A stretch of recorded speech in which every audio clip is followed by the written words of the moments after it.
Okay, we are live. Hi, this is William Ramsey. Welcome to William Ramsey Investigates. On today's show, I have a very special guest, returning guest. We're going to kind of co-host. He has a slide presentation, so we're going to kind of riff off that. And he's done a great job. There's links to justice.gov Epstein file, so we're going to go through that. He's titled his presentation Epstein the Eugenicist. So it's one aspect of this incredible drop of 3.5 million files. People are seeing different elements to it. I've done a little bit of research myself. Can't say I've done as much as him. It's Dave Smith. This will be our fourth show. He's from the Bad Press and also operates Hemispheric Press. So I'll put a link to his Substack. His Substack is the main go-to. But we've done two shows on the Dulles brothers and then one on Puharich. A lot of people don't know much about Andrea Puharich. He's really kind of one of the early New Agers. Seems to have dropped off of the radar, but he should be back on the radar.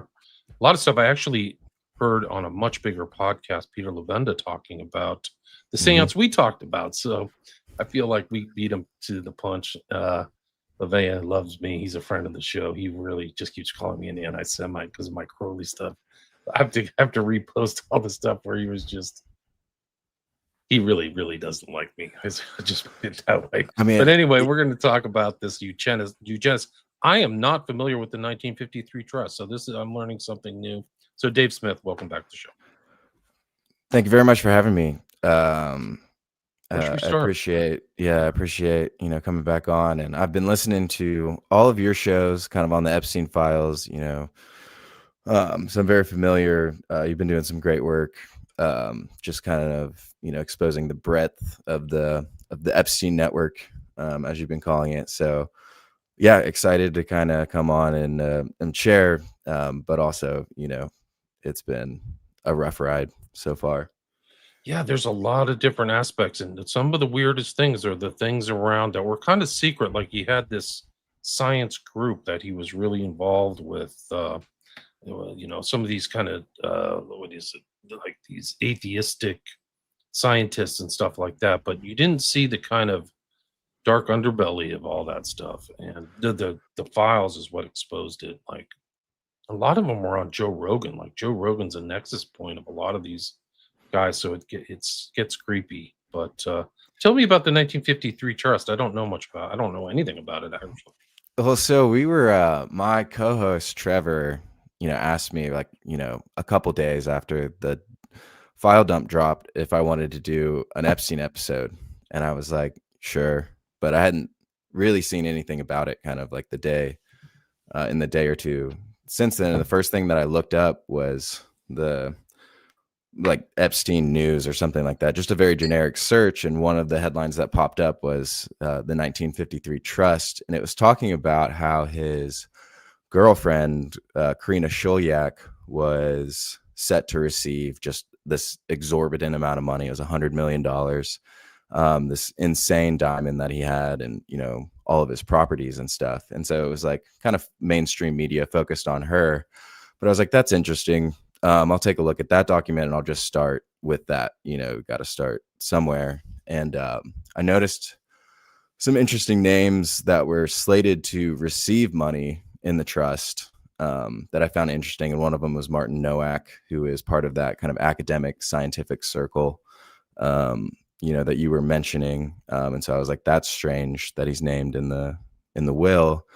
And there's been reporting on that, but then there's, also the lawyers who were involved with kind of making that, like there were, it's Darren Indike and Richard Kahn are the two guys who are responsible for, kind of writing the will and like being the executors of the trust. And so Indike has been his longtime personal lawyer, kind of his day-to-day, like, on retainer lawyer, and then helps him has helped him organize for his criminal defense and stuff like that. So very involved. And then Richard Kahn is all over the documents. He's Epstein's accountant. And so immediately those two guys, they're at the very top of the list. It's the guarantor is Jeffrey Epstein, and then it's Darren Indike and Richard Kahn. What's suspicious about the 1953 trust that immediately kind of like raised a red flag was that it was edited 2 days before his death. And so it was edited on August 8th. and I was, so if you, kind of like that gets, a little bit into the presentation and stuff. But if you scroll down enough, you'll see like blue writing in the it's like a handwritten amendment to the trust. And so I'm assuming, that blue writing right there. And what that's talking about is it's talking about Corina Shulyak and a proposal for marriage. And so it looks to me like Epstein or Indike and Khan, all three maybe, were trying to get it, like make it look like he was married to Corina Shulyak, even though they weren't married. And so he like proposed to her with this insane ring. And she 32 accepted carats, guys. Like 32.78. There's a joke we have that it's almost 33, which right, there you go. Like it rounds up to 33. Yeah, that's my argument, at least. My co-host hates it, but I'm assuming that's what was edited on August 8th. And I know you, I learned a ton from you, and you actually, kind of like solidified, a little bit of my opinion about what happened to Epstein while he was in the MCC. And I thought that you would find that interesting of the editing date. You talked about all this paperwork that he makes a change to his trust that includes seemingly a marriage proposal to this random Belarusian woman that I've never heard of. I had never heard of her until I opened the 1953 trust and saw that article. And she's a 40-year-old Belarusian, and apparently she's on X posting like kind of insane things. Like Tim Dillon mentioned her in his show. He sure about did. It's been discounted, I guess. Like that's what I figured. I was like, there's no way that's real, is what it felt like. But I was like, maybe. I believed it. It sounded very legit when it came out. It sounded like somebody from the inside, but it turned out to be discounted. And there's a ton of that, and that's what I'm suspicious of this document. Just kind of, I guess, kind of like what it's not your traditional trust. And so what it begins to look like me is like it's part of some sort of cover up. And the other interesting thing is that so he supposedly amended the will 2 days before his death, but the lawyers didn't sign it until days after his death. And I don't know if that's regular procedure for stuff like trusts, but I would think that the lawyers would be, at least one of the executors would be present when they signed. So it was like, I think it's another witness that signed the trust that was there, if I'm not mistaken. But this is like done by Indike on August 18th after his death. Yeah, it was like 8. Yeah. This is okay. Let's go to a freaking with the person who stamps it, the notary public. So wow, that's really suspicious. Yeah, and so I looked at that, and then I was like, I don't know who Corina Shulyak is. I've never heard of her. And it seems like it's just this person to try and kind of protect. And what it looks like to me is that it was a legal move on behalf, like seems like a legal maneuver by Indike and Khan to gain a hold of the trust and to oversee the affairs, because they knew that they were going to be caught up in lawsuit, possible criminal investigations. Like, the Epstein estate has been the target of both civil and legal, litigation. They've been in and out, and I haven't had time to look into like the minutia of all the cases that they've been, but that's what it looks like to me. And especially we'll try and talk about Zorro Ranch, definitely at some point. But that kind of gets back, like the Epstein estate sold Zorro Ranch. And so they were able to transfer it into, and I guess get it, out of the way. And that's really interesting given, some of the facts that we'll learn about Zorro Ranch. And, there's like his neighbors. Yeah, we can get into that later. We should probably stick with the 1953 trust, but there's some pretty nuts stuff about what was going on at Zorro Ranch, as I'm sure most of your listeners are aware. It's crazy. It only gets crazier. It's just unreal. There's just so many elements that are really wild. This is really sus though. The fact that this is done like 2 days before his death and handwritten. Like the guy had immense resources. He was worth $500 million, which is something really crazy. So like you can get these lawyers to just work, and look at all this money supposedly he gave out. So yeah, and that's so an important fact about this is that the money was never dispersed to these recipients that you're seeing on the screen. So the estate was valued at $650 million.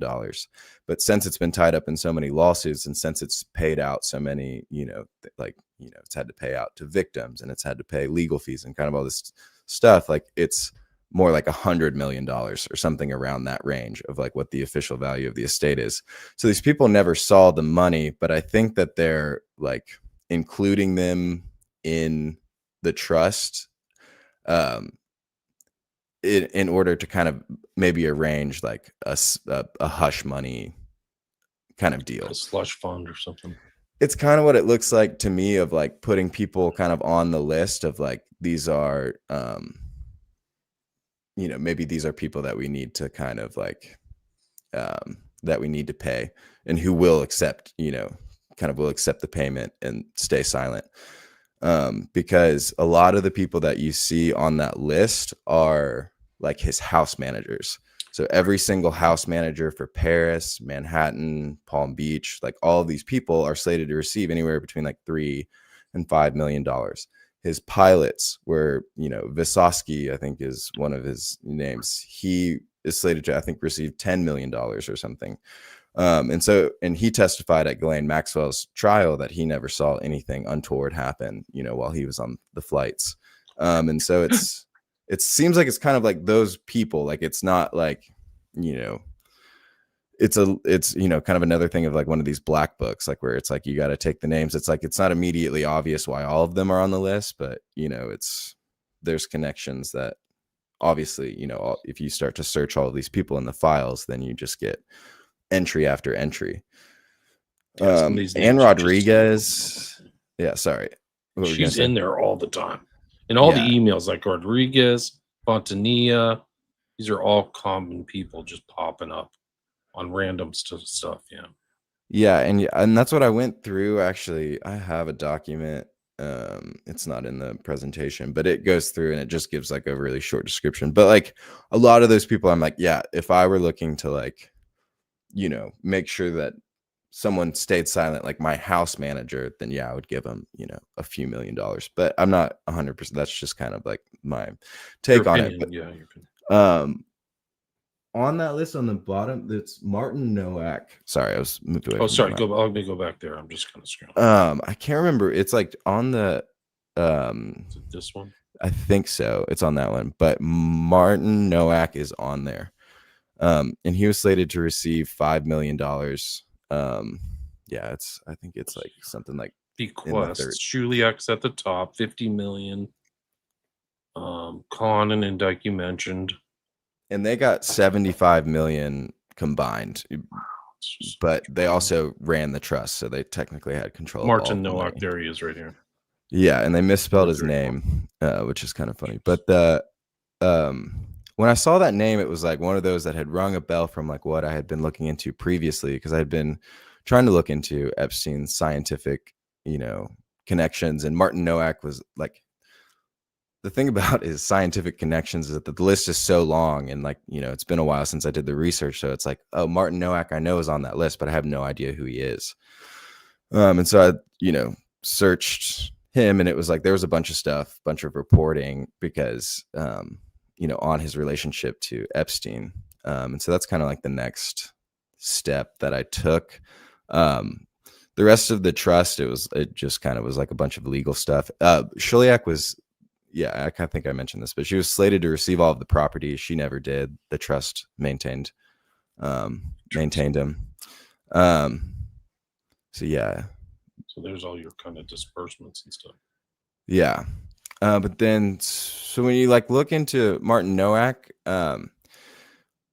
he led, so he actually started with Epstein's funding, Harvard's program for evolutionary dynamics, which is PED for short, the acronym, which is a disturbing, crazy, yet fitting acronym, possibly intentional.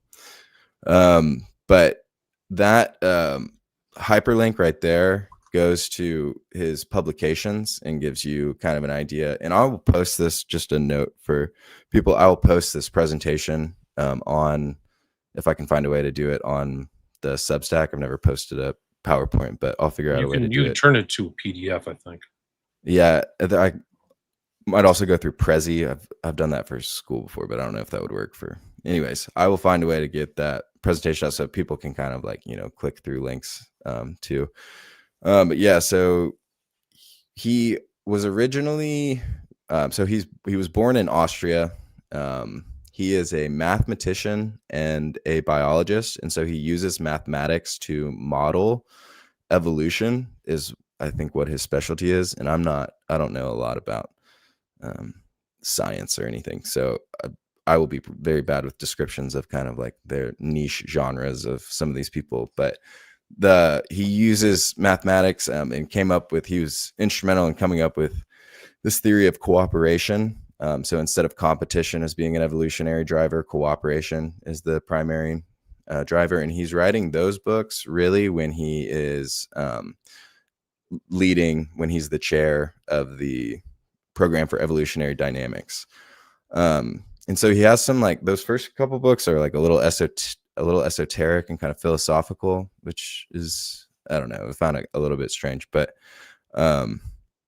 anyways, so this is a very prestigious position at Harvard, just to kind of like create this program, and it was created with a $6.5 million grant from Epstein, and Harvard did an investigation into Nowak's relationship with Epstein after the initial story broke, and they claimed that Epstein had donated 9.1 million.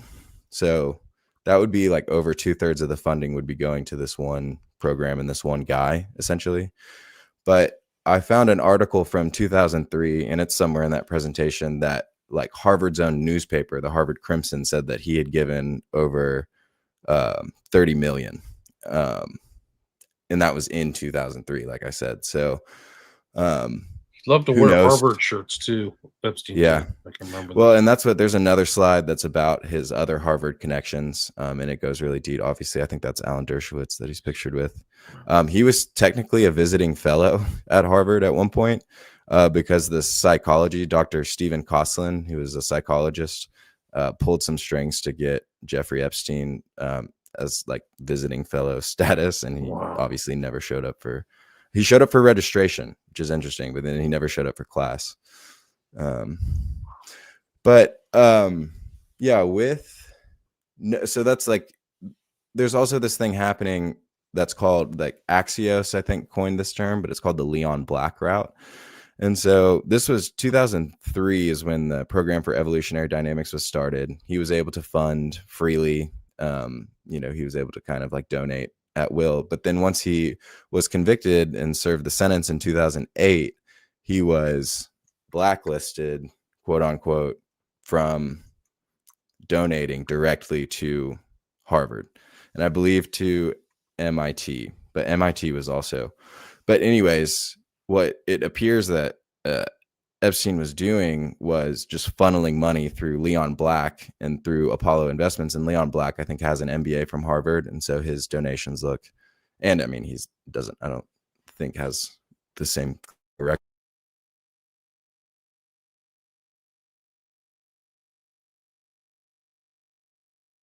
Just blinked out there.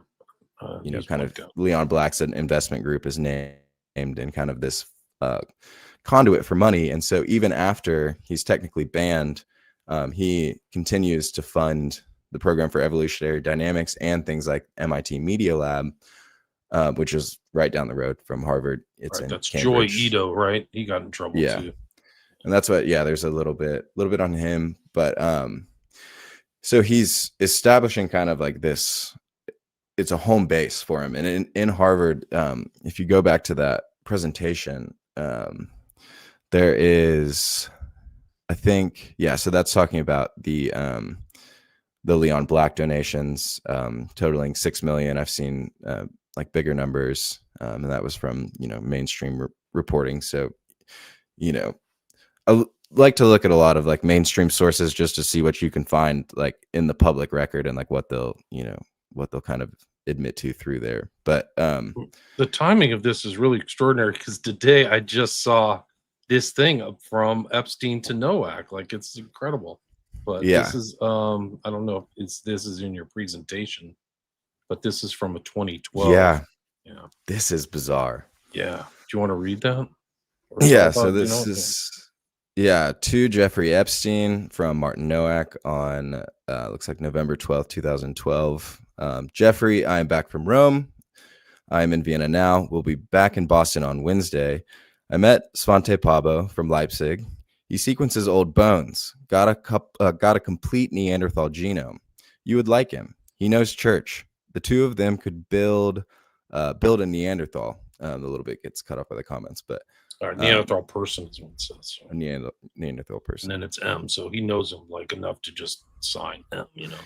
He shows up in like, I think it's over 8,000 files. So when you search Nowak, it's 8,000, and you know a lot of them are this kind of like some of this like spam email. But there's tons of stuff, and I think if you click to the next slide. This is we'll go into this, and then I've got more stuff on kind of his the actual files that he's in this recent dump.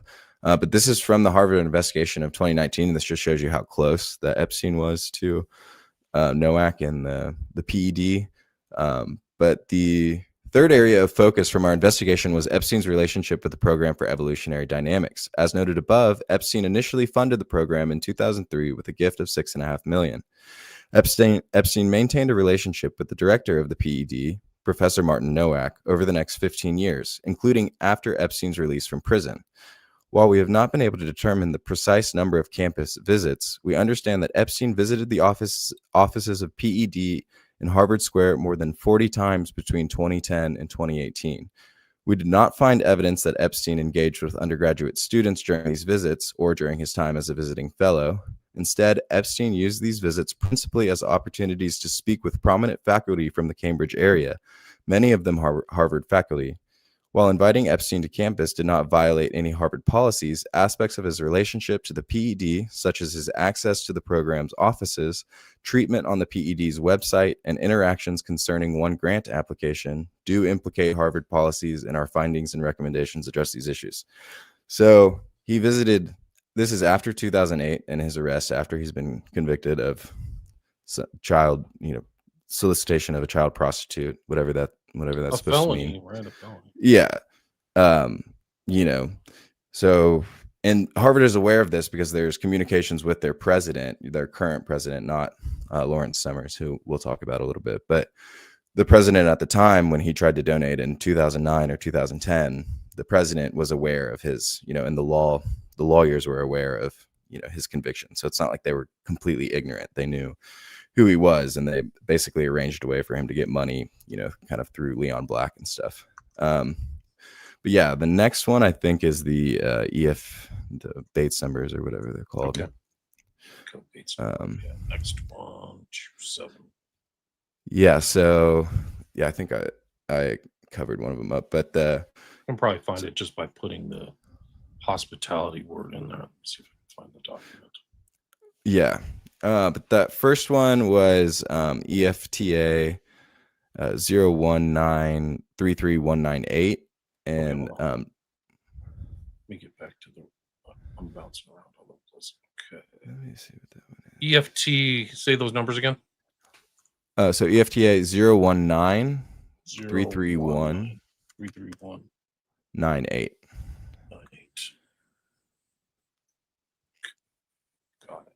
Our spy was captured. Did you torture her? Right? Yeah, and so that's what Nowak says. Our spy was captured. And the full one. Let me see here. It was. Did you torture? Right. So this is all over the internet. This stuff about torture, right? Yeah, this is one that was like, and this is in, like I said, Martin Nowak. Has been in the public eye. He was in trouble. He was in hot water the first time around. He seems to be in a lot more trouble now. The funny thing, it's actually the opposite of funny, but so for that statement that I just read from Harvard, he was sanctioned, and then the sanctions in 2021 is when he was sanctioned, and then the sanctions were lifted in 2023. And the sanctions were, extremely light. It was like they took him off of a couple classes or something. And he's still employed by Harvard. And so just keep that. Website's still there. We just checked, so he's still employed at this point. Yeah, keep that in mind. you know, kind of as we kind of go through some of these. I'll go I to have the that next one. EFTA. Let's do that. The one that is this is the program for evolutionary dynamics, right? You want me to bring that up? There it is. That's Yes. the next slide, yeah. Yeah, they have and that was one where yeah, there's a bunch of interesting names. There's someone I put that on there too because there's I think in that one is maybe Corina Tarnita is mentioned, but yeah, I was looking at there was one. This one has also been flying around. I think that Tim Dillon read this one, and I don't know if I don't think I put the Bates number in it, but it's from Martin Nowak to Ghislaine Maxwell. This one, right? And it says, sorry. Yeah, no, you're good. Sorry, I have it over here. Dear Ghislaine, many thanks again for your amazing hospitality. I'm so very sorry I caused you so much worry and that I spoiled this day. I am so happy that I did not kill anybody. My perspective of life has changed somehow. Lots of love, Martin. And that was sent on August 25th, 2002. So this was even before, you know, the program for evolutionary dynamics was started. He was involved at Princeton too at that point. So that's, you know, you kind of see glimpses into the, you know, into the abyss. He's been associated with them for a long time, right? So at least a decade or long time. This other one, the torture's from 2014, so they're friends for over 10 years at least. Yeah, and that's what I mean. They said all the way up until 2018 that Epstein was making campus visits. I mean, he visited the offices at PED like over 40 times. And, you know, I assume that he was meeting, you know, kind of with MIT and had kind of the same setup over there. But that's extensive connection into Harvard, and that's into the wider academic community. I mean, it's especially when you start to look at some of these other names that I'll mention, you know, in a bit, it's staggering. Like that was one of the things that just like caught me off guard the first time I started looking into it, is like the extent of his you know, kind of influence with some of these institutions and some of these scientists. Like some of these, you know, Martin Nowak isn't necessarily a household name, but Lawrence Krauss, you know, that's one where a lot more people will know. And you know, he's Murray Gell-Mann. Yeah. Pardon me? Murray Gell-Mann is a Nobel Prize winning physicist who coined the term quark and the concept, or I think kind of the concept. And he co-founded the Santa Fe Institute, and Zorro Ranch is right by the Santa Fe Institute. So we'll get into that in a little bit, but that's a Nobel Prize winner. And that's decades of connection with him too. And we'll get into why he was so interested in Santa Fe. But yeah, so that's kind of... Yeah. These guys are involved in Epstein's foundation when the foundation was running. I don't really know how long the foundation was running, but I pulled this off of one of Epstein's old sites, and he was organizing a doomsday conference in 2012, and it included Minsky, who was basically referenced in 2001: A Space Odyssey, and then you see Martin Nowak here, you know, Nowak, and then Krauss, and then Gregory Benford, who I don't know who that is, but they're all in this doomsday conference. It's really something else. It's very bizarre. And that's what I mean, is Nowak is right there. I mean, he's at the center of kind of this stuff. And this is the Boston, this is the Cambridge Center. There's a Manhattan Center. There's a Silicon Valley Center. So it's like, not only is he this connected in one place, he's that connected everywhere. And you know, when you talked about the Edge Foundation, and you've talked about John Brockman, and you've talked about how all of the big tech gets you know, caught up with Epstein through that network. And that was both New York, I think it was, I'm not sure where in New York, but it was New York, and then it was Silicon Valley, and Bezos was there, Sergey Brin was there, the CEO of Microsoft, whoever Bill Gates' right hand man, was there. Elon Musk, Nathan Myhrvold was his name.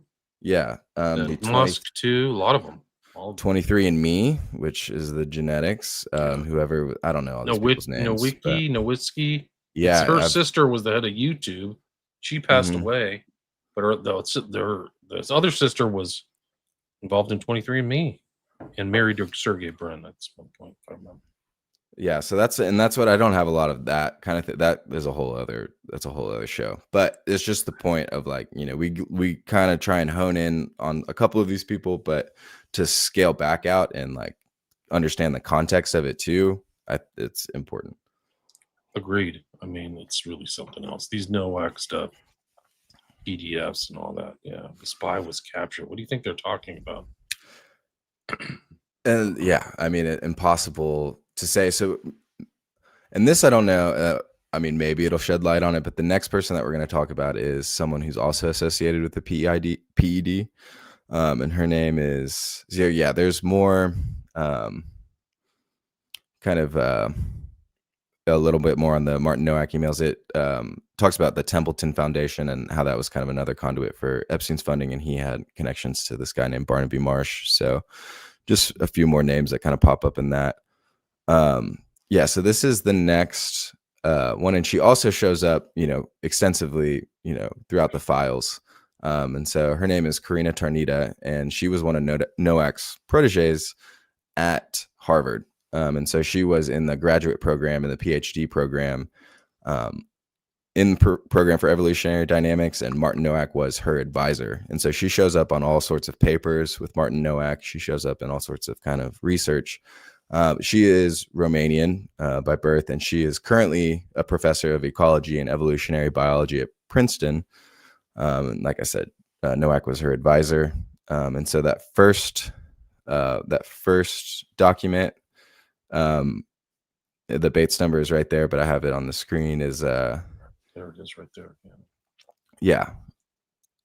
She emails Jeffrey Epstein, and she says, this is on April 9th, 2009. So this is very soon after he was being released from prison. This is like, kind of in the, some of the similar windows. So there's contact like right after that's happening. And obviously Nowak knew Epstein, through that experience, and is continuing to associate with him. So he's like trying to get him reconnected and stuff. But Corina Tarnita says, "Hi, Jeffrey. Who do you want me to give the wire transfer info to?" And he replies to her, "Rich in my office," which is Richard Kahn, who I mentioned in the 1953 trust, is Epstein's personal accountant. And so she goes on to send the information. There's a larger, it's like what you were saying about duplicates and how things have been kind of stripped. When you put that email into context, she then sends the wire transfer. Yeah, it's actually that next EFTA number. EFTA, right? So it's 02412712719. Yeah, sorry, this picture's got a little messed up, so I'll have to fix that. There it is, right there. Move that. Gotcha. So in those, in that specific one, it shows a wire transfer for 10,000 and a wire transfer for 5,000, linked to Romania. So she was in Romania, and the correspondence, kind of between them is, I think it also comes up maybe in an email to Nowak of someone's asking him like where they get the girls from in Romania, and it's connected to kind of this program for evolutionary dynamics. But she sends this bank info, and it's been it was reported in Romanian news, and they kind of tied it to Jeffrey Epstein, so they were the first ones to kind of like pick up on kind of her connection. But a lot of people online, kind of it's in a Nature article that's talking about, Corina Tarnita. It, mentions that a lot of people online have speculated how similar this looks to, some of the other transactions for, kind of this human trafficking operation that they had going. And the way that she has excused away the wire transfers is she has said that Epstein was inspired by her career trajectory and wanted to fund young Romanian female mathematicians. So I think that we can all get on board with that narrative. I think from what we've seen, I think he's kind of a philanthropist in this situation. But that's what Corina said, and she works for Princeton, and she's also still employed. Still employed. Here's the information for the girl from Romania who received 10,000. So it's somebody else other than this girl, whatever her name is, Yeah. Corina Tarnita. So Yeah, it's something it's else, right? Probably. yeah, no, So that's Khan what is seeing all these transactions too, right? Like, come on, dude. Like, they're this, like the FBI, DOJ is such a joke. I yeah. mean, come on. These are just like these. At least ask them questions. Good lord. And so those are, and like, it's 5,000 and 10,000. Like when you see some of the other numbers in these files, it's like, that's not an astronomical number, but it's still, like you said, I mean, it's 5,000 and 10,000 here and there goes a long way. And, Romania, when you're, doing whatever That's it their is. national salary. That's their national yearly salary, probably.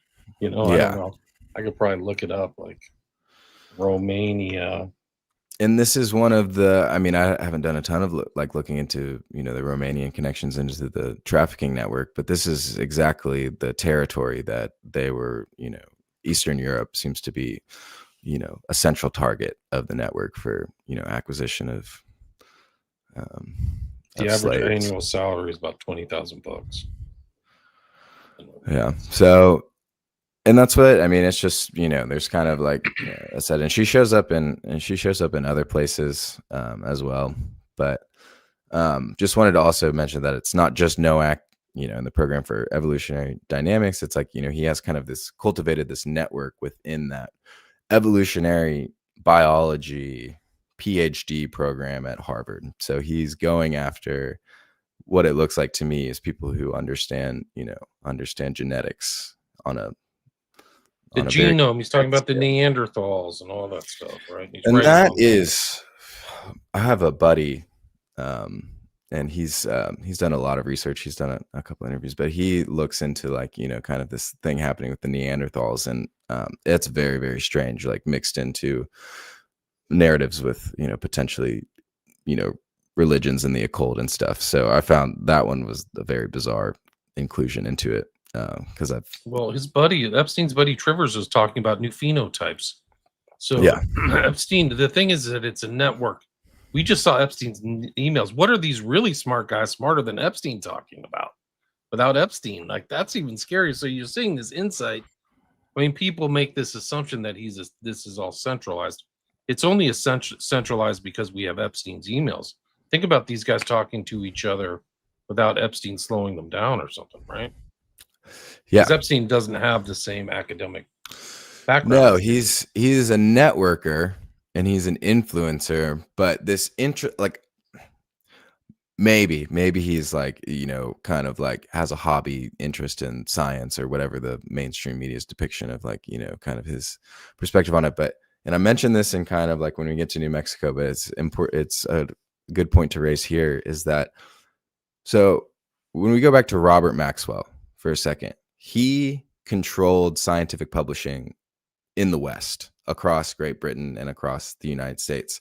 And so Pergamon Press, right? Pergamon Press. And he had Satan sits in the Bible. Do you know that? Yes. Okay. I had heard that before. I forgot exactly what it was, but yeah, I had heard that before. And he was basically gifted that press. So it was the company that had immediately preceded it was a merger between Butterworth and then Springer. And Springer, I believe, was the German like academic publishing house that was obviously sold at, kind of a bargain given, Nazi Germany's loss. But I think this guy named Butterworth had a publishing house in Britain that was really struggling, and he acquired Springer. And then this guy Butterworth and, kind of a couple other people who were very well connected, very wealthy British elite, members of secret societies, members of gentlemen's clubs, members of the government, they're members of families that have generational wealth that is unbelievable. It was like they sold it to him for, like a tenth of what it costs. And so they basically just gifted this publication to Robert Maxwell, and he revolutionized scientific publishing for the worse. But I mean, it was definitely like what about peer review. Maxwell essentially invented peer review. And so he also invented the funding model for science in the West. And he basically invented, like, not maybe invented, but he really, really severely influenced how science is researched and how it's funded, and who is allowed to, research what, and kind of things like that, and what's allowed to be published. Because Pergamon Press, the other thing is that he, sorry, I'm getting a little into the weeds, but I found this really interesting.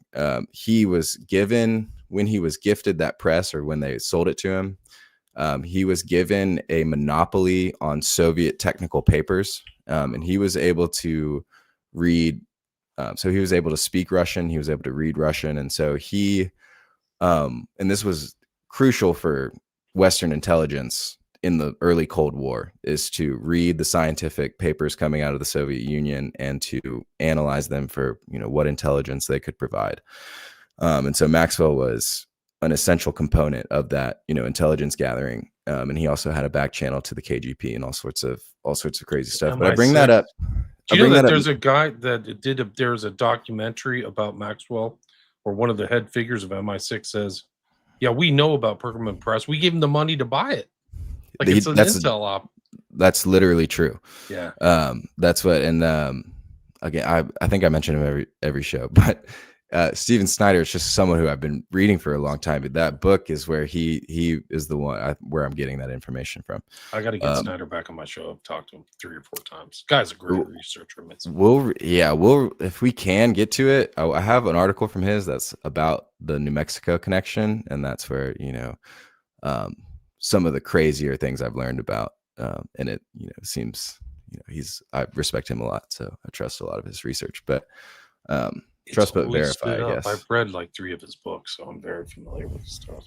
I have digital copies. So anyway, but that's what I just wanted to mention, that stuff about Maxwell, because it's in it. It'll show up later too. But he had a stranglehold on this community, and then Epstein just picks it right back up so this is a community that really, there are maybe like some new people, but this is Robert Maxwell's network that he's cultivated, so he's throughout the academic institutions. He picked up the baton and was doing the same thing as Maxwell. Yes. And I think he had he was not nearly as, Maxwell made it a long, long time before he ever got burned for what he was doing. And when he got burned, he got burned, but he pulled off some of the craziest stunts I've ever heard of in terms of international spy networking. I have some of it, the Promise scandal, and selling the install software to the Department of Energy to siphon out nuclear secrets. He started the tech company that sold them the software, and he was in the room when they sold it. And that story is like a little software backdoor. Yeah, a little software backdoor. Yeah, Utah, and that's what it's kind of its own thing. And like I said, it's getting a little bit ahead, but it's just all part of the spy network that these guys are spying. They're getting the information is money, so they're trying to get this information out about anything. Really, and that's science, what. Everything. Yeah, I've been trying to make the point on kind of bad press, but it's a transnational circle, and it's crosses religions. It crosses really any boundaries that society has. There's alliances and stuff like that, but it crosses through Great Britain. It crosses through Israel. It crosses through the CIA in the United States. It crosses through with other networks, throughout Europe. It connects with networks, in Southeast Asia. It connects with it's one of these things where, I think a lot of focus gets paid on, and for good reason. I think a lot of attention should be paid to different kind of national and different religious interests that are involved. But with this, Maxwell is a perfect, is kind of a perfect example of how a lot of these labels that we give are very, very fluid.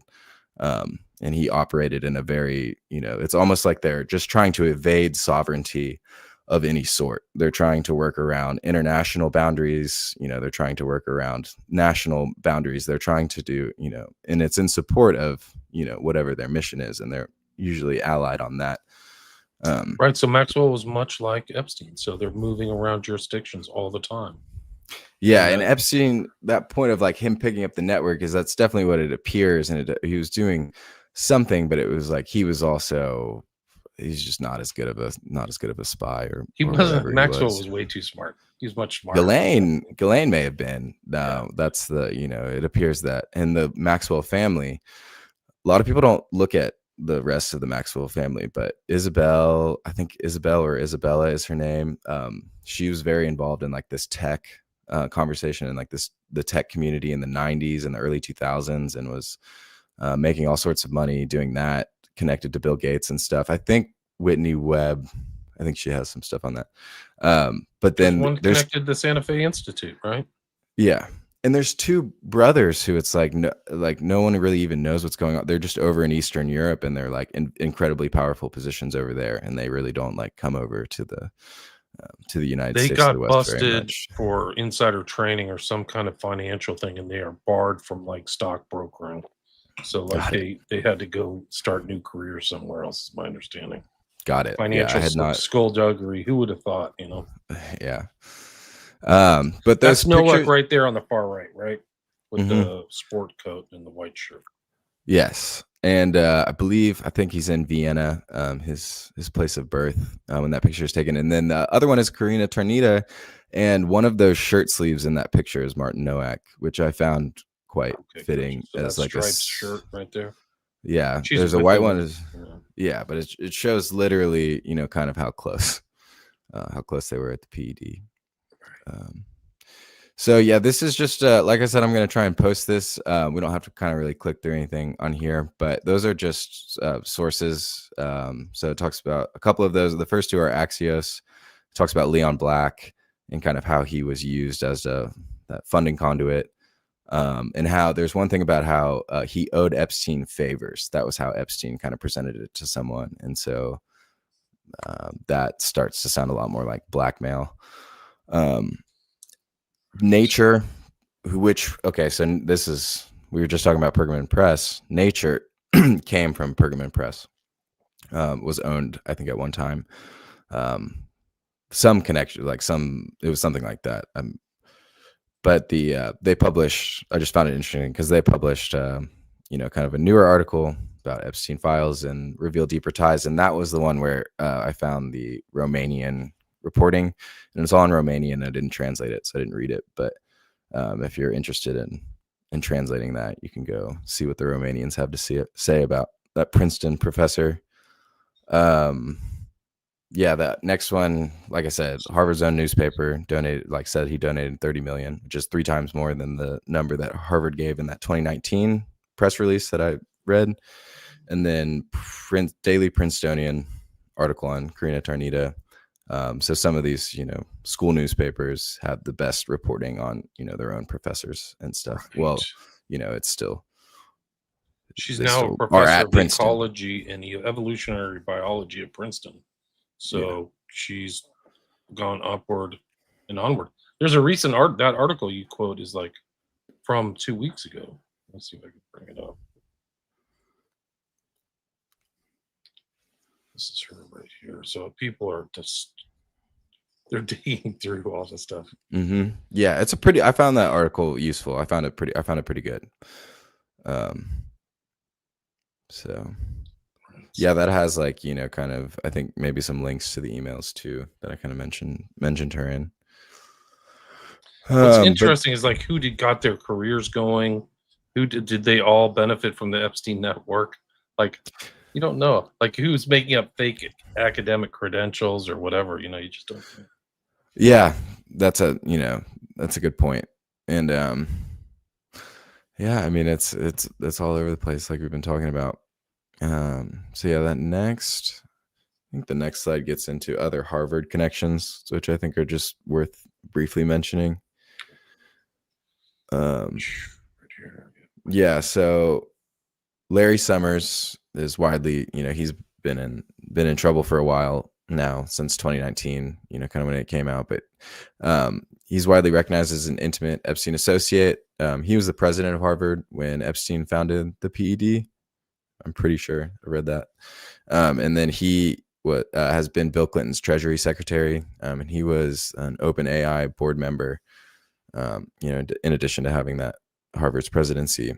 So very influential figure, one of those World Economic Forum, kind of keynote speaker kind of people. So, and that Summers comes up. I think did you mention Summers in one of the episodes that you did about was he the sashimi? Yeah, I'd never seen anything without flippers eat so much sashimi. Yeah, he was Yeah, that joking was around with Bannon. that was a ridiculous. I remember hearing that, and that's like when I was like figured out it was that guy. Quote, yeah. Alan Dershowitz, a lot of people know Alan Dershowitz kind of connections to Epstein. He's been accused in the files, famously accused by Giuffre, which I think he was able to wiggle out of, but there was some, there was fallout from that for him. But yeah, he was a famous Harvard lawyer, and he defended Epstein during 2008. Dershowitz has defended so many people. Here's the funny thing. You would have loved watching Summers eat sashimi after sashimi after sashimi, like the seal at the Central Park Zoo, then wash it down with a gallon of Diet Coke.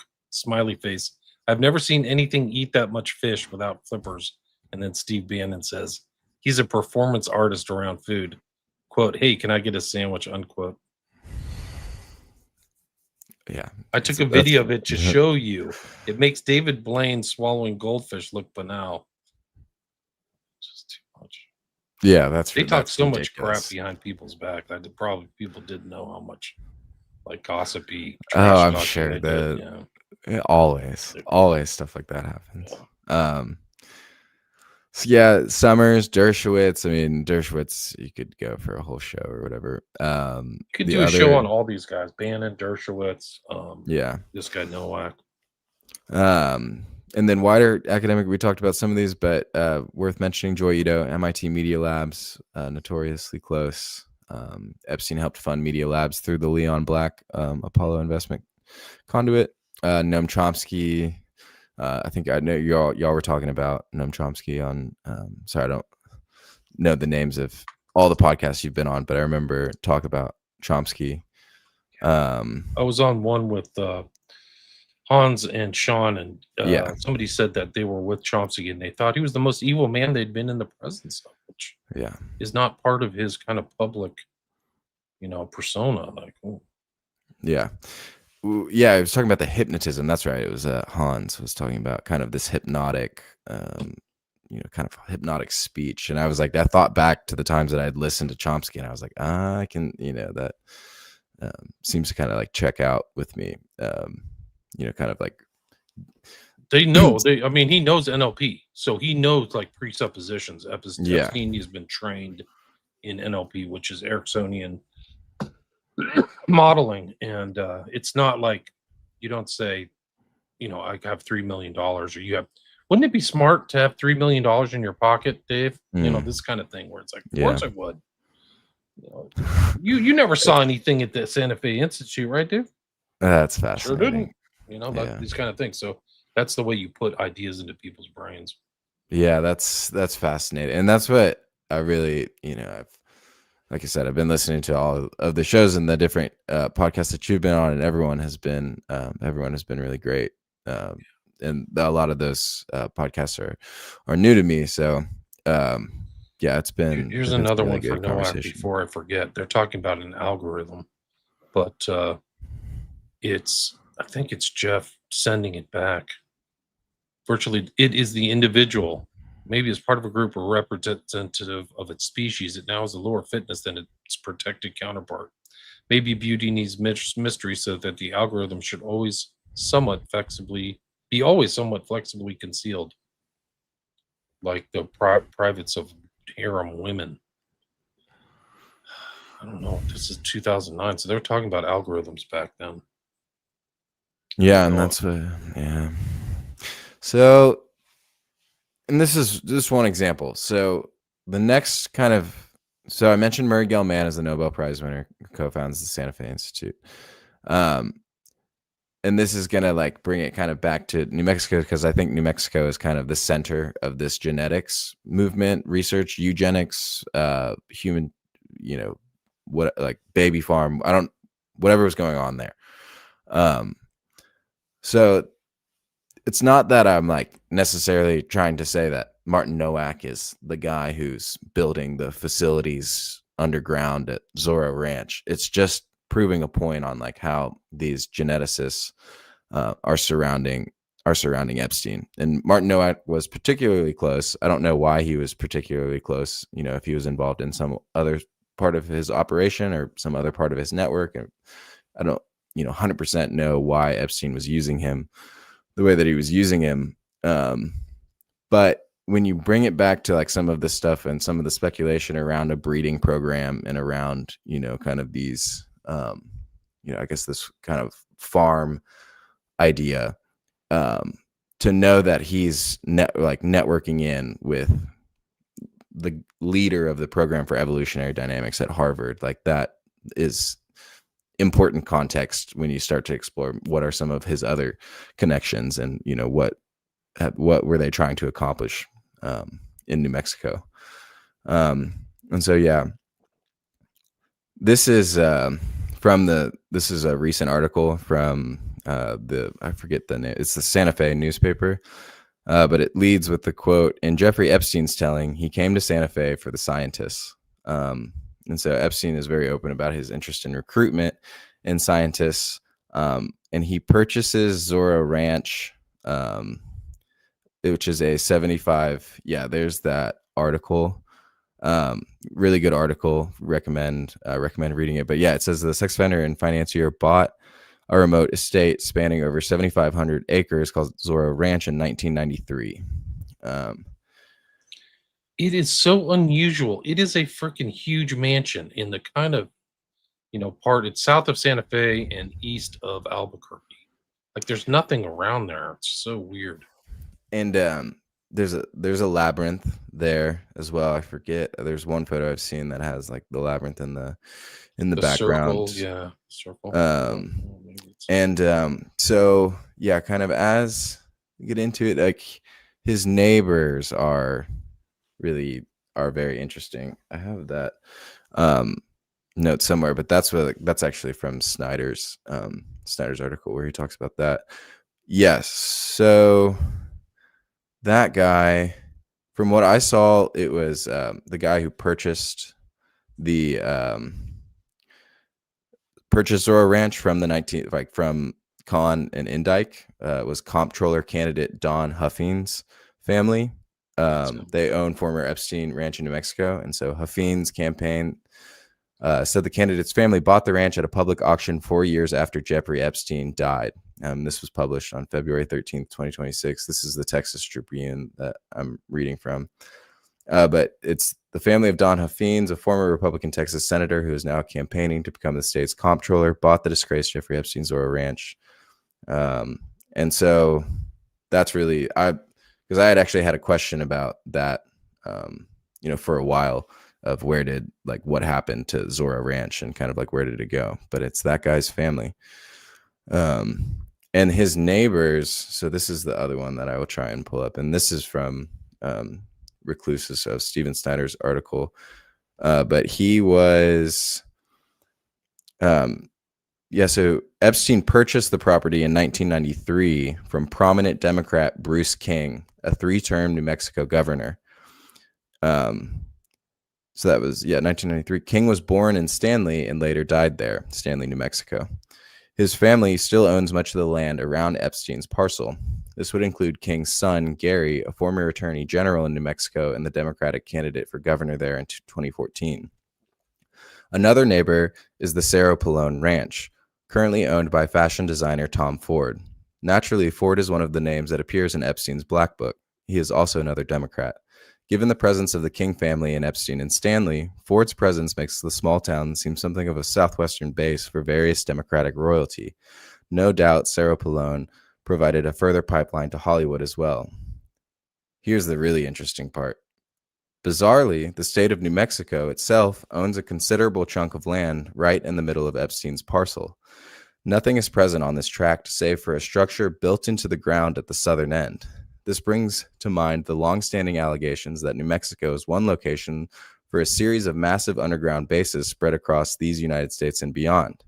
The New Mexico local is often referred to a Dulce base and is supposedly located underneath the Archuleta Mesa, the Colorado-New Mexico border. The Delta Force even allegedly engaged in a firefight with the Grays. So he's talking about the disinformation, and he goes into like and I know that you, I think, just did a show on that. Was it Saucers, Spooks, and Kooks or whatever? The Adam Go Rightly. I think it's talking about the same kind of exact that same base, Dulce. Yeah, and Adam and Go Rightly. They did a documentary. That was what it was. So they were around these areas. Yeah, and so that story, I mean, I'll just like, he has a paragraph on it. This is where Stanley is. This is where the mansion is for people who don't know. It's literally kind of in the middle of nowhere. Like, it's not a close. I mean, it's about half an hour from Santa Fe, maybe, or an hour from Albuquerque. But it's, if you want to, I think it's about an hour away from Los Alamos. I'm not sure how far away it is to Sandia National Laboratory, but Los Alamos National Laboratory and Sandia National Laboratory are the two scientific, like the government research facilities in New Mexico that it's like, if there's black science happening in the United States, it's through, it's through those facilities.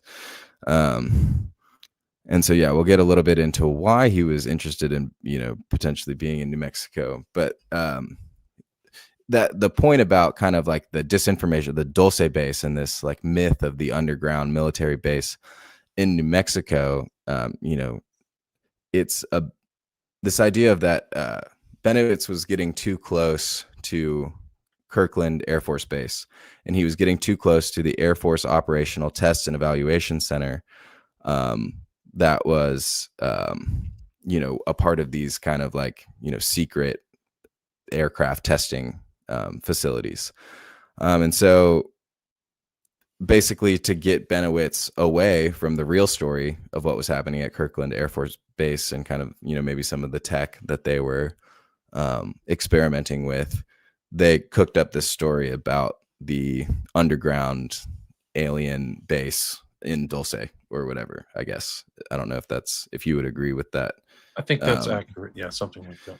Yeah, and that's kind of what I had heard. But that doesn't mean that there aren't other underground like military facilities in the state of New Mexico. So that's, I think, 100% true in my Los Alamos is north of Santa Fe by about 15 minutes or a half an hour drive.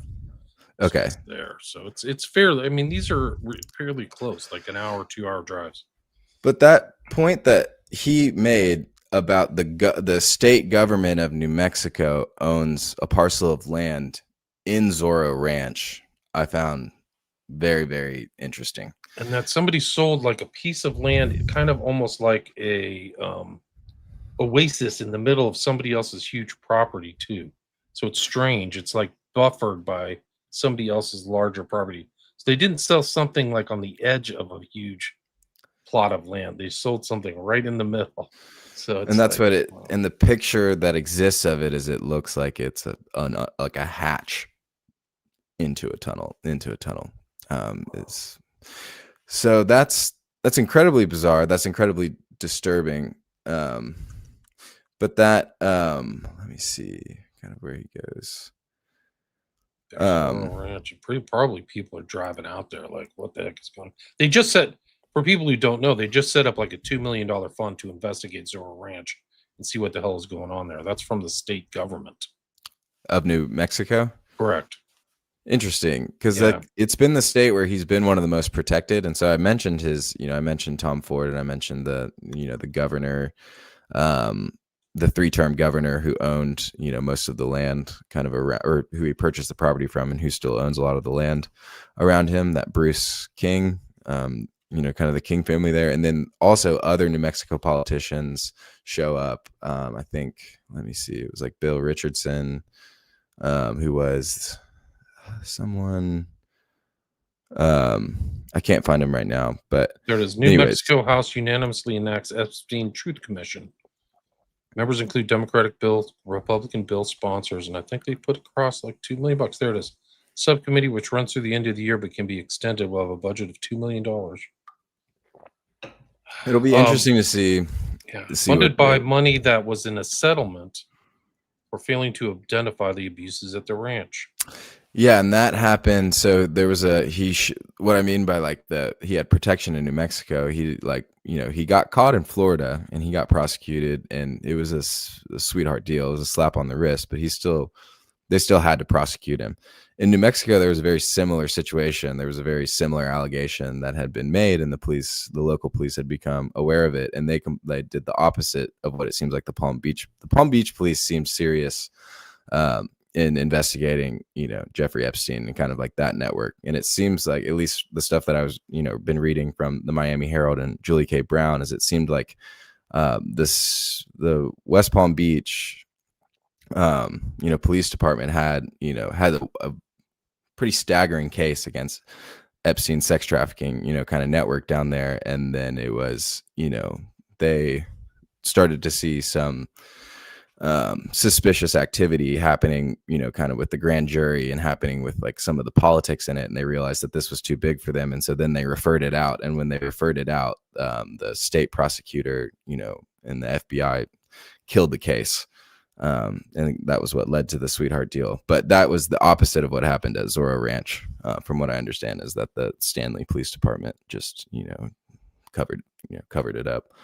And that's what I mean. He paid, he's embedded in the, the political structure and the political networks of New Mexico. So much so that the state owns a, piece of property on his land. So then I wanted to that 1993 date, and then if you want to bring some of the other stuff up like that you've kind of gone over with, some of the breeding program and whatnot, and talk about, some of the, like what the victims have said about that property, we can kind of do that after. But I wanted to bring up that Robert Maxwell and the promise scandal. Okay. And talk about that, about how, and just really set that, kind of set the stage in New Mexico. And so this has to do with, and I think we even talked about this a little bit. It was just kind of a tangent in the last Dulles episode. We talked about Israel's nuclear program in the 80s and how kind of involved Robert Maxwell had been in the Israeli nuclear program. And so the promise scandal that we mentioned earlier in this episode, so the story is that there's this guy and he creates the software for the Justice Department. And, I know a lot of people may have heard the promise story, but if you haven't, this guy creates this software, and this is before the internet. This is before AI. This is before kind of all of this, kind of this boom of tech happens in the 90s. It's the first relational database software. So it's like making connections between data and stuff like that. And it allowed for like much more transparency through police departments is kind of what I read. It was like it allowed a local police department to put in a record. And then if you were in Washington in the federal government, it's like you could look up that, kind of that file or something, as I understand it. But it was an incredibly important, piece of software, and the CIA saw how it was working for the Justice Department and said, we will have that. And they stole it from him, and they put spyware into it that allowed for a backdoor monitoring of, all activities on the database.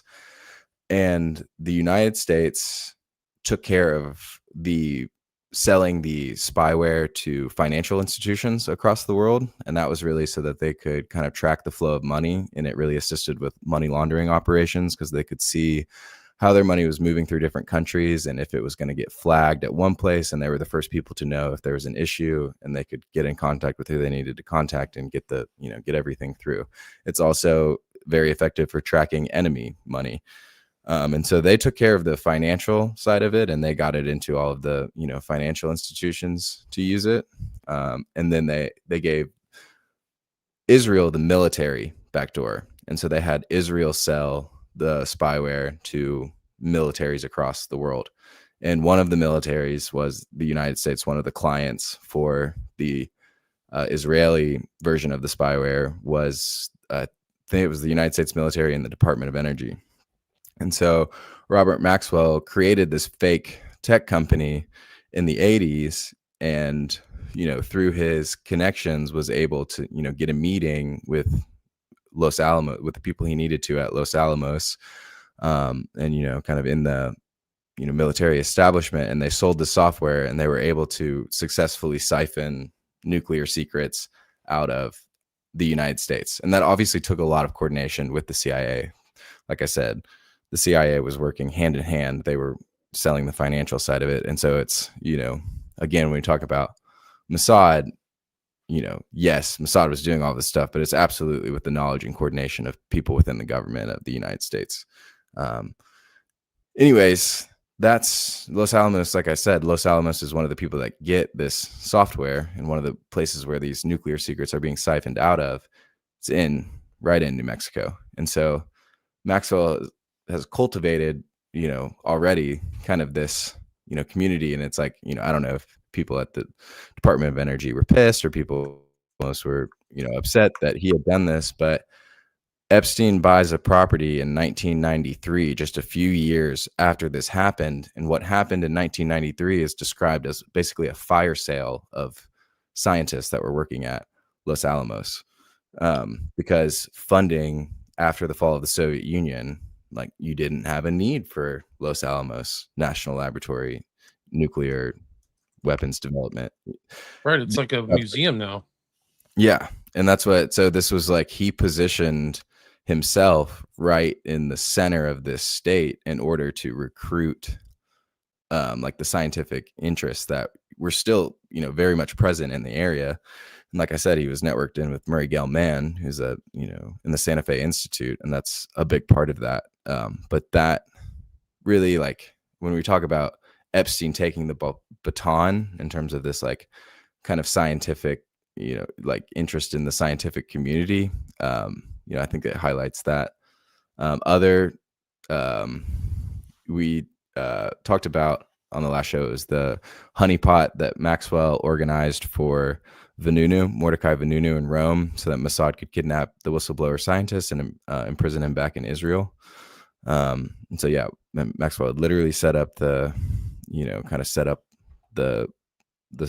situation for Vanunu to be kidnapped. It was an international incident, very big deal. And then Maxwell also arranged for a large number of ex-Soviet Jewish scientists to immigrate into Israel after the fall of the Soviet Union, so that they could further develop the nuclear program. So anyways, but that does connect it kind of back, to New Mexico. And that's, like I said, the mansion's a perfect place to, like, be a center point for all kinds of skullduggery, Like, they can drive over to the Santa Fe Institute. They can drive to Los Alamos. You can see all the scientists. They're close to all these bases. They're hidden away, So who knows what the hell? I mean, the other thing is, like, the Zorro Ranch pitchfork adds, like, the creepiest element to it, to, like, this whole thing. I don't know if you've seen this, but this is literally the Z for Zorro Ranch. Have you seen this? The entrance. Yeah. I have not seen the tail of it. Yeah. So, and that's what you had brought up more about, kind of maybe like was that account that it's the, that horrifying, like, talking about the baby being stolen. I think it was from the teenage victim. Is there context of where that happened? No, but it seems like it's New York. Like, she seemed to be centered in New York. But that baby being taken is, like, legit from a real litigation that was fairly recent by a private big firm, so it's like 2021. And that's what the next one of the items on the agenda is, to get into some of those cases. And because I'm sure it's like this trust and Indike and Khan have to be wrapped up in that. And so and I know that there was Virgin Islands litigation that happened, and there's been a ton of civil action. Huge payout for Virgin Islands. Like, I know that there was at least one payout for $60 million. Yeah. And, like, the public didn't even go into that. Like, it didn't hit the mass media, obviously. So the media is totally controlled in this country. Yeah. And that's why I was like, and kind of like doing some of this, it's like you come across stuff where it's like, how is this? Why is nobody covering this? Why is this spiked? Yeah. And it's, obvious. And it's, I completely agree with you of kind of like, they can't really spin it right now. So they have to just stay silent. In terms of like the mainstream media, is there's They're nothing trying good to, for them to yeah. say. No, they're only going to get in trouble. A lot of people who've downplayed it are like their careers. Are like, why are you downplaying this? This is freaking huge. It's a huge story. They're stealing babies and like baby incubating, and there's like deaths and people. There's dead bodies. Like, what the heck is going on? Like, it's like who knows what else is going on? That's the whole problem. But I did a show with Tommy's podcast. I just published it, I think, yesterday. It's called Pedo Hellscape, and I went through I have like 3 different civil litigation documents from 3 different people. Okay, I need to listen to that then. Yeah, because well, you that's can listen exactly to what that, and I talk about the EFTA numbers, so you can see those documents. They're still extant, but they're very important because they're post Epstein.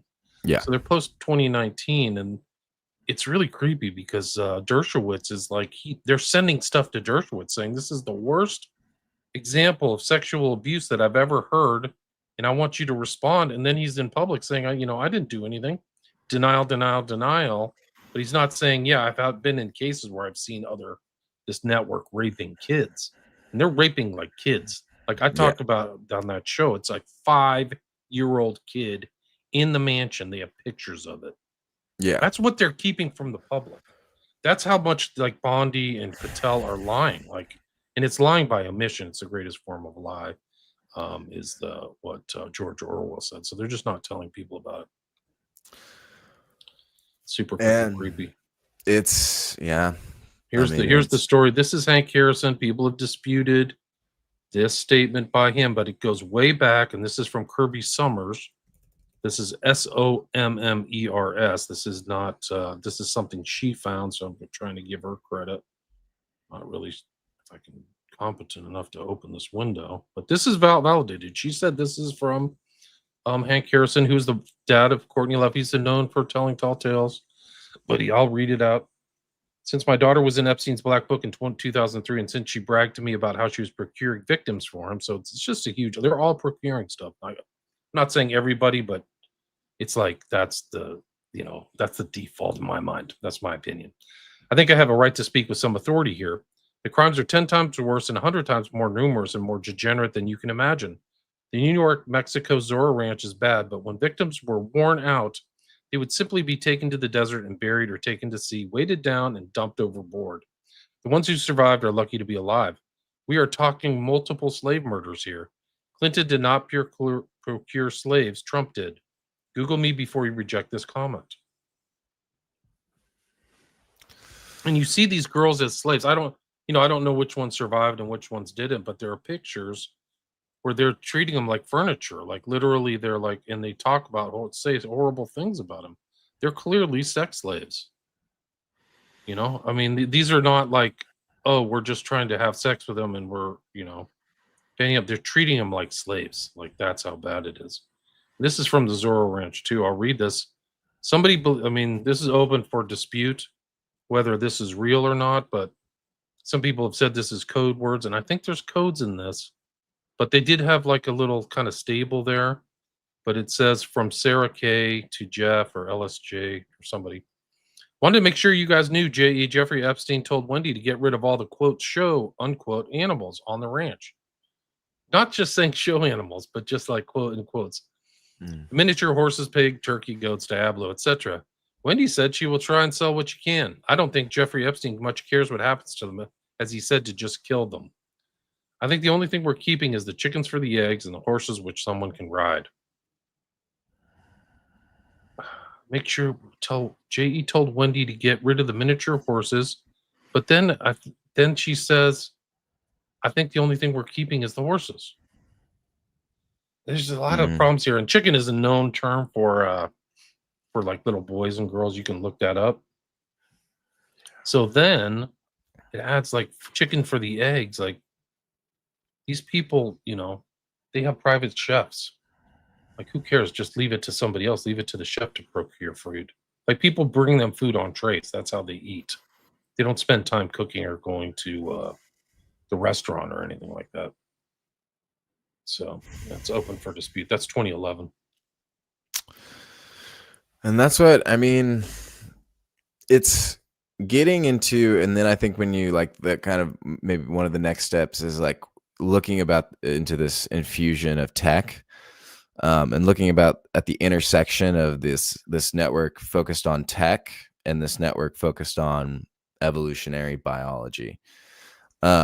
And I think when you begin to intersect those two and begin to understand kind of what maybe Epstein's philosophy is, or the Epstein network, some of the Epstein network's philosophy is, and when you engage with some of those concepts of like transhumanism and kind of, some of that other stuff, I think, to understand maybe like about some, like what some of these programs were. I mean, there's a New York Times article that was written back in 2019, and I don't pay for the New York Times, so I can't read it right now, but the headline is Jeffrey Epstein hoped to seed human race with his DNA. And this was a pretty like, this has made the rounds, a ton of times since 2019. But back then it was like the New York Times was kind of publishing this stuff about how he wanted to start a breeding program and he wanted to impregnate 20 women at a time, and that he had this whole operation kind of going at Zorro Ranch that was connected in with whatever he was doing. And maybe that was at the time when they were talking about, it was like, a 16-year-old girl or 17-year-old, girl, like that was the kind of, victim, typical victim. And they weren't talking about, the younger victims that, you mentioned, but I mean, they were talking about a breeding program in the New York Times. And now it's like, I don't really see a lot of those kind of articles coming out of mainstream media right now. And it's like, I see a ton of work being done, kind of in this alternate space, but it's like you have a lot of evidence and you have a lot of smoke, but it's like until you were part of an investigative agency that was able to like go in there and really kind of like it's going to be tough to like kind of find exactly like, I guess, the smoking gun. But there's like 3.5 million documents. I don't think people have gone through them all like that. Yeah. I mean, and that's it could be, there could be a ton in there. And that's why it's important, to like, to kind of like look into a lot of these different connections and try and see, kind of see the ways they show up. But it's a lot of work getting to just a base of trying to understand kind of who all is involved and who's playing what role and, how they're connected. And do you want to go through, do you have time to go through some of the comments? Yes, please do. Maestro, great timing. That's Epstein's interesting cloning, no question. I look at the published scientific works of these freaks. Yeah, they're really crazy. A lot of the stuff that came out, they're talking about new genomes, like this guy Trivers. Mm-hmm. I did a show on Trivers and his ideas. Let's see, emails brother giving him financial advice. Yeah. Or genius, he was a plonker. Yeah, that's what I said. I know it heard the term plonker before, but yeah, he gets, it was like 10 million in the will and the trust. No work on game theory. That was kind of a hot topic at one point, or still is really. Just game theory is a hot topic around academics, things like that. Fascinating stuff. When Ghislaine Maxwell has to keep a person's morals in check, they must be a psycho. Probably, yeah.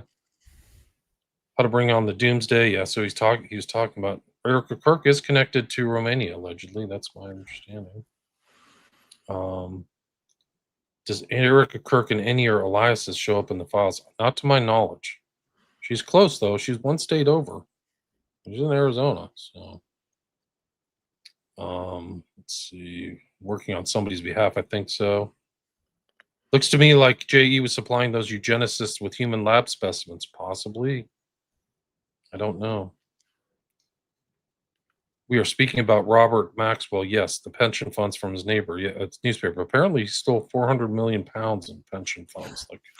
Yeah, and then I think he went, and this was right around the time that he got burned. We talked about him getting burned by Ari Ben Minash. And so that happened, and then it started to come out that he had stolen that money, and I think he asked Israel, he's like, I need some help here, I need the money, and their answer was no. So yeah, I think he threatened him. He tried to pull some like rank or something on him, and they were like, "Oh, guess it's time for you to take a big swim, walk the plank, or whatever." He did not slip off the boat while taking a wee as much as Epstein did in Dinosaur. Totally agree. I don't think these guys were I can do. I'll just do a whole show on why Epstein did not make it out of that jail. Dave Rockefeller's main guy, maybe. I know that I think he got into the Trilateral Commission because of David Rockefeller. Yes. And Rockefeller's in the Black Book, and the Rockefellers' involvement in these kinds of networks goes back decades. Really interesting thing. But that whole, it's the kind of like the idea of it's not the Trilateral Commission, but it's Council on Foreign Relations. And Jeffrey Epstein was a member of the Council on Foreign Relations. And I wanted to mention that because that network comes out of, it actually connects into the Astor's estate at Cliveden. And so the British wing of the Astor family, it was like the cousin I think it was the cousin of John Jacob Astor IV. They went over to Britain, started the Astor clan there, and that had Cliveden, and the Pilgrim, like the Pilgrim Society would meet there, which evolved into the Round Table Group, which evolved into the Council on Foreign Relations. And so this was a network that all of these kind of like Anglo-American, people like the Rockefellers would have been, kind of involved with, this group and stuff like that. So yeah, those people go way back. Hey, Hill Doggy, welcome. One of my long time listeners from back before the censorship, the 4 years of censorship that I had. Such a joke. Actually, the censorship did me right because I put everything into podcasts, and now my podcast took. So, but feels nice to be back. The high tech YouTube is really incredible. I'm from Santa Fe, and I had no idea Ford lived out there. Yeah, I guess so. Pulse Zorro Ranch plus has vents coming from underground. I believe it. It's a huge freaking thing. Marfa, Texas is very kind of south. It's Marfa. It's by the border. It's really kind of southwest Texas. It's in a very dry zone. I've been there. It's actually kind of a cool little spot if you want to get away from it all. There's nothing by there. But if you don't have anything to do and don't want to do anything, go to Marfa. I mean, it's a one pony town, is like they say. There's not much there. A couple of restaurants. Let's see. Tom Ford lived close to Hackman. Yeah, a lot of celebrities like Santa Fe. They really like it. So Santa Fe is a really cool city. If people get a chance, go check it out. Albuquerque's not that great. It's also super cheap in New Mexico. It's probably one of the cheapest states. Like I live in California where everything's expensive. Yes, Richardson was an Epstein regular client. Virginia Giuffre said she was trafficked to him. So, and so these are like it's just like Lutnick said. Epstein was the greatest blackmailer ever. So it makes sense that he's blackmailing people with political power or, oversaw legal systems, law enforcement to stay safe. Then he could pull his shit whenever he wanted to. Pegasus. Yeah, Isabella Frank Molina. That's right. That's the connection to Santa Fe and to Jack Parsons. It's unbelievable.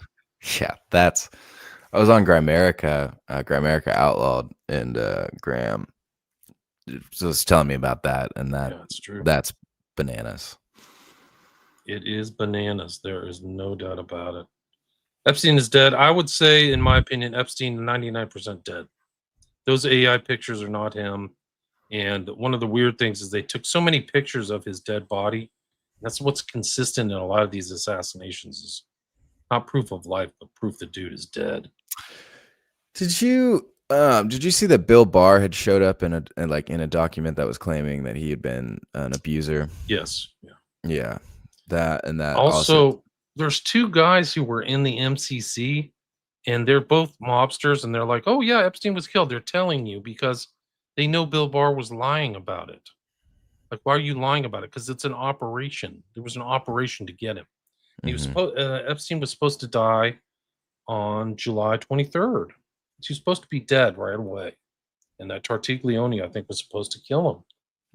It didn't happen because I think what happened in the 23rd is that Epstein was drugged and then strangled, but they couldn't tell they didn't get the death thing, and so it was kind of botched. And so the next time they really did. There's a third party who did his autopsy. Hyoid bone broken. His Yeah. cartilage is broken. They would have had to fake so much stuff. He's not worth keeping alive. Yeah, He's that's what gone, he's. man. Yeah, I mean, he's too dangerous. Like, he knew he was the central post of all this, like infant rape and stuff, like crazy stuff, like 5-year-old kids. yeah. Let's see. It's all about Prometheus. Yeah, definitely those eggs and those chickens are kids and well-egged human eggs. I'm on the fence. I don't know. Yeah, and I Epstein don't is know. connected to Best Friends. How? Right? Tell me that. Yeah, Best Friends is fairly close to that. They're in southern Oregon. I mean, southern Utah. Excuse me, North Arizona. Talk about being in the middle of nowhere where nobody can see what you're up to. They're in Yeah, kidnapped Utah. Yeah. Utah's weird. Paul Levis, I've been listening maybe 12 years. Thanks, William Love from UK Southampton. Thanks, Paul. Thanks for listening. I appreciate it. You've seen really 3 million files. Feels like we maybe see 30,000 max. There's a lot of dupes. A lot of they did a sloppy job and put a lot of duplicates in there. I don't know why, but Maybe they didn't. And it's clearly the files are given to the public in a means. Like you talk about a relational database, like they did something from Promise Software where you only see 10 results at a time. You have to keep clicking through. It's the stupidest thing imaginable. They could have done it so much, but they could have hired some consulting company to do such a better job. It's crazy. Yeah, it's been brutal. I've had a lot of problems with that. It's done intentionally. There's absolutely no question. Do you think Ghislaine Maxwell is testifying for prison? She's aged, and some of these people do get work. They get like plastic surgery, so maybe she did. I don't know. I mean, these are spy type people, so maybe they had an outs or planned outs or something there. Liz loves Santa Fe, lived there 13 years. Yeah, it's great. These guys act like Satanists. There's no question about it. Pegasus Global is going to build a ghost town out in the desert for experimentation. I'm not surprised. Let's see. Pete's. That's it. Glasses in prison. Thanks for all the comments. We are at the 90-minute mark. Dave, is there anything you'd like to add? I don't think so, unless there's anything else you want. Been talking a lot and streaming a lot recently. We've got 250 listeners, guys. Thanks for listening on all the platforms. So really appreciate all the great comments and stuff. Where can people find your work, Dave? Podcast is Bad Press. So yeah, you can look that up on wherever you get podcasts. Substack is Hemispheric Press, and there's a Bad Press tab in there. That's where I write. So I've done 6 parts on Epstein. I've done some other articles on stuff we've talked about on this show. I've got some other stuff on there. So anyways, just kind of those 2 places. That's pretty much it. Substack and then Hemispheric Press too. So I'll put links to that in the show notes. And this will be our 4th show. So Epstein the Eugenicist. There's a lot. You can do like 10 hours on this. Like I haven't even bring up my other stuff. I'm just at 90 minutes. I gotta head out. But it's just like there's so much information here. It's really going to change our understanding of these kind of elite networks, how corrupt they are. Because I think he's just one node. He's just one node, and these guys are doing other stuff. So, but yeah, and that's I think next I'm going to be trying to get into kind of this a little bit of the transgender, but the transhumanist philosophy of the tech, world that he gets kind of caught up into, and how that, like I said, intersects with that evolutionary biology, and how that would, contribute to kind of a breeding program, and maybe provide, some of the motivations for, kind of some of this black science, that's, revolves around human trafficking and slavery. So I think, I think that's maybe the next part. But yeah, like you said, you could do 10 hours. It's insane. On just this one aspect of it, like the Epstein files will just be something. They'll be like a reference point for like parapolitics forever, kind of like the Panama Papers or something like that, something crazy. But these are darker. Like I don't know if the Panama Papers involved it's just financial stuff, but this is like transhumanism, like you said, and like cutting edge type, intellectuals talking about the future and yeah, making the future in their image. Private Yeah. parties making the future in their image without state intervention or And overt that state intervention. and the comment about it being religious, I mean, 100, yeah, absolutely. I think it's 100% involved with that. And that's what I mean is like shaping the future in your image for this philosophical religious belief that you have, and you basically hate humans, or like, kind of normal, and, are looking to get rid of them. And then to have these basically, I don't know, biological robots or whatever it is to abuse and, kind of use however you want. And that gets into like, you go into like Genesis 6 and you get into like a lot of the narratives that have existed for a long time about genetic manipulation. And, I think that does add really important and valuable context. Imagine what happens to somebody like Elaine Maxwell and Epstein, where they're just moving through people so fast and trafficking. And after a while, they're just totally depersonalized and dehumanized. Like, I got just another person, let's do the same thing. They have the same kind of grooming playlist and love bombing like a cult. And then when they're done, they're done. They're traumatized. On to the next one. Like, I mean, they must just have the most, their consciences must have just gotten singed to nothing. Like, they just And we don't care anymore. And I know it's we talked about like the labyrinth, and on that recluse article, it's like he leads with the minotaur, kind of in the labyrinth, and it's like just the beast that feeds on virgins as a sacrifice. And it's that's exactly, it's what it like feeds it's like. feeding the beast. Yeah. It's literally not just Epstein as a singular beast, but the entire network is just shredding through human sacrifice and human victims. And you see that, I know that, I think it was Sean was talking about how he was going back to the Phoenicians and going back to Moloch and going back to those blood sacrifice and those cults and stuff. But it shows up, and it shows up everywhere. I mean, It's like the United States was kind of like an anomaly in some ways, because it shows up in so many other cultures in history, like Carthage, and even the old Bible, even in old Israel, they still had problems with Molech and Balaam and all this other stuff. And there's all kinds of battles between kind of like the believers of the Old Testament and all of these, occultists. I guess they're their version of their day occultists.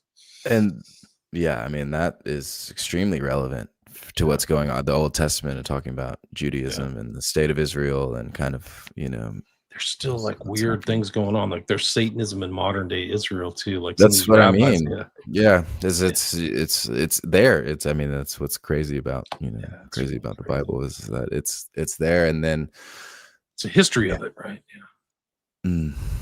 All right, Dave. Till next time. Thanks a lot. Really appreciate Absolutely. it, everybody. Thanks a lot for all the great comments and being here. Really appreciate it. Peace. Thank you so much.